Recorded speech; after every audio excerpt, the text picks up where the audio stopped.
시청자 안녕하십니까? 손상유TV 준PD입니다. 자, 윤석열 고발사주 의혹과 관련하여 현재 좀 제보자에 대한 이야기들이 계속해서 많이 나오고 있습니다. 특히나 오늘 김웅 의원의 기자회견에서 이 제보자에 대해서 그 어떠한 명쾌한 얘기를 하지 않았기 때문에 이 부분에 대한 논란은 더 커질 것으로 지금 보여지고 있는데요. 자, 무엇보다 지금 논란의 중심에 서 있는 김웅 의원이 지금 제보자에 대해서는 이렇게 말을 했습니다. 제보자는 업무상 알게 된 사람이고 과거 조작 경험이 많아서 인연을 끊은 사람이다. 제보자가 누구인지 밝혀지면 제보의 신빙성이 다 무너질 것이라고 이렇게 말했는데 결국에 기자회견에서는 이보다 못한 기자회견을 열었던 게 현실입니다. 이런 가운데 의혹을 처음으로 제기한 뉴스버스에서 이 제보자에 대한 보도를 하게 되어서 좀 이 부분을 전달해 드리고자 합니다. 자, 정확히 말씀을 드리면 뉴스버스가 제보자를 어떻게 만났고 그리고 그 이후에 어떻게 취재를 하게 되었는지에 대한 이 취재 과정을 밝힌 것인데요. 이 결론부터 말씀을 드리면, 자, 제보자는 손준성 검사를 몰랐다는 겁니다. 자, 뉴스버스 보도에 의하면 이렇다는 거예요. 자, 뉴스버스의 전혁수 기자와 제보자 A씨가 가끔 식사를 하는 관계라는 겁니다. 자, 그래서 어느 날 식사 자리에서 이 제보자 A씨가 김웅이 보낸 텔레그램 메시지를 뉴스버스 기자에게 보여주었고 그 메시지에서 현재 논란이 되고 있는 이 고발장에 관한 내용이 있었다라는 겁니다. 그리고 제보자 A씨는 김웅이 자신에게 대검찰청 민원실에 접수해야 한다면서 고발장을 넘겼으며 지나가는 어투로 아무래도 검찰이 의심된다는 말을 했다라는 것인데요. 자, 그로부터 한 달 뒤 제보자 A씨가 텔레그램 대화의 일부를 기자에게 보내주었고 그 화면을 자세히 보니 손준성 보냄이라는 표시가 있었다라는 겁니다. 그리하여 뉴스버스 취재진이 이러한 취재가 시작이 되었고 그 대화방 안에는 검사, 판사 그리고 사건 당사자만 출력할 수 있는 개인정보가 수록된 실명 판결문이 들어가 있었다라는 겁니다. 그래서 취재가 본격적으로 더 가속화가 된 것이고요. 자, 그런 과정에 이 손준성이란 사람을 찾기 위해서 이 뉴스버스 취재진이 법률신문의 인터넷 서비스 한국법조인 대관에 들어가 법조인 명단을 검색해본 결과 손준성이라는 인물은 딱 한 명 있었다라는 겁니다. 그리고 그 손준성이 바로 대검수사 정보정책관 경력이 있었다는 걸 찾을 수가 있었고요. 그리고 나서 제보자 A씨에게 손준성 검사에 대한 정보를 알려주었고 제보자 A씨는 깜짝 놀라며 진짜 검사가 맞냐라고 되물었다고 합니다. 그리고 나서 뉴스버스 측에서는 손준성 검사에 대한 탐문 취재에 나섰고 이때 손준성 검사가 윤석열 총장의 측근으로 파악을 했기 때문에 지금 이러한 보도를 했다라는 거예요. 자, 또한 뉴스버스 측에 의하면 제보자는 이러한 취재 과정과 이러한 취재 내용을 듣고 오히려 보도를 원하지 않았다고 합니다. 그런데 이렇게 주저하는 제보자를 한 달 가까이 접촉하고 설득 과정을 거쳐서 제보자가 공익 차원에서 자료를 제공하기로 결정을 했다라는 게 오늘 뉴스버스의 보도의 내용입니다. 그래서 지금과 같은 보도를 할 수 있었다는 게 좀 뉴스버스의 주장인데요. 자, 그러니까 좀 간단하게 정리를 해보면 그러니까 뉴스버스 기자랑 이 제보자 A씨가 밥을 먹다가 우연하게 제보자와 김웅이 나눈 텔레그램 메시지를 보게 된 것이고 그 당시까지만 하더라도 제보자는 손준성 검사가 누군지를 몰랐다가 이 뉴스버스의 취재 과정을 통해서 기자를 통해 손준성 검사에 대해 알게 되었다라는 겁니다.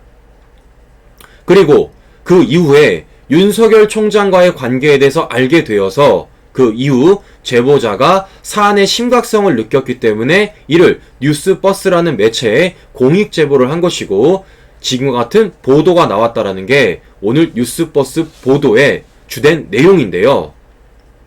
자, 뭐 좋습니다. 그런데 저는 의문스러운 점이 몇 가지가 있습니다. 이 보도를 읽다 보니까요. 첫 번째. 지금 보면은 이 제보자란 사람이 이 사안의 심각성을 느끼고 있었다라는 거 아닙니까? 심지어 제보자에 의하면 김웅이 뭐라 그랬다는 거예요. 제보자에게 대검에다가 의뢰를 하라 그랬다는 겁니다. 대검에다가. 그러니까 이성윤이 있는 서울 다른 곳이 아니라 대검에다가 의뢰를 했다라는 거예요. 그렇게 지시를 했다라는 거 아닙니까? 김웅희 제보자에게. 자, 그렇다면 심각성에 대해서 제보자도 어느 정도 인식을 하고 있었다라는 건데 그 정도로 심각한 제보를 제보자는 왜 기자에게 보여준 것입니까?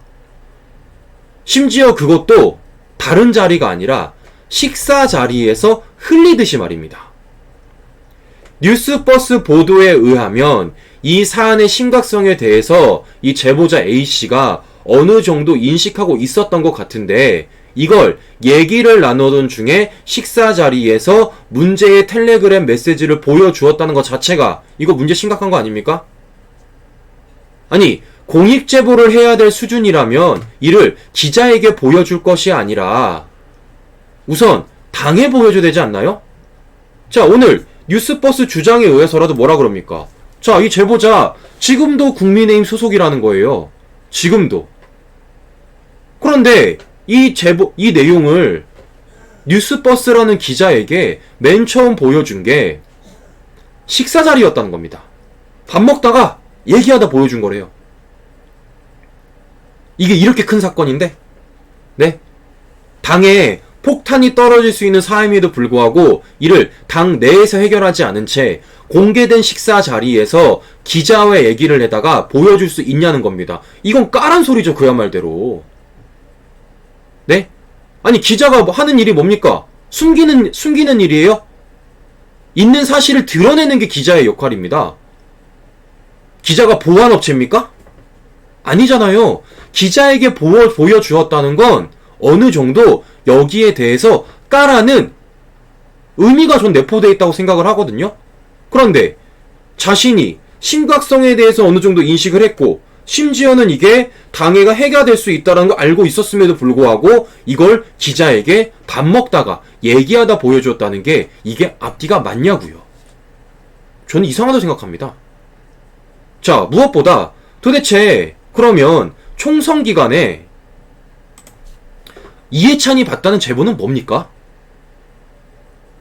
이해찬이 분명히 작년 총선에 지금 논란이 되고 있는 이와 같은 제보를 받았다고 했는데 도대체 이해찬이 봤다는 제보는 뭐예요? 같은 제보예요? 다른 제보예요? 같은 제보라면 지금 논란이 되고 있는 이 고발장 작년부터 막 이리저리 뿌려졌던 겁니까? 네? 막 이리저리 뿌려져가지고 작년에 이해찬이 본 거고 올해 들어서 이렇게 보도가 되고 있는 거예요? 그러면 지금 최초의 고발장을 작성한 사람이 손준성 검사가 아닐 가능성도 매우 높다는 거네요. 지금 뉴스를 보면요, 이 뉴스버스의 주장, 이 제보자의 주장, 그리고 민주당 사람들의 의견을 취합해보면 모든 말이 앞뒤가 안 맞아요. 그렇기 때문에 이 모든 말들을 저는 고지고대로 믿기가 어렵다라는 겁니다. 자, 무엇보다 오늘 보도에서도 뉴스버스는 손준성 검사와 윤석열 총장의 연결고리에 대한 확실한 근거를 이야기하지 않았습니다.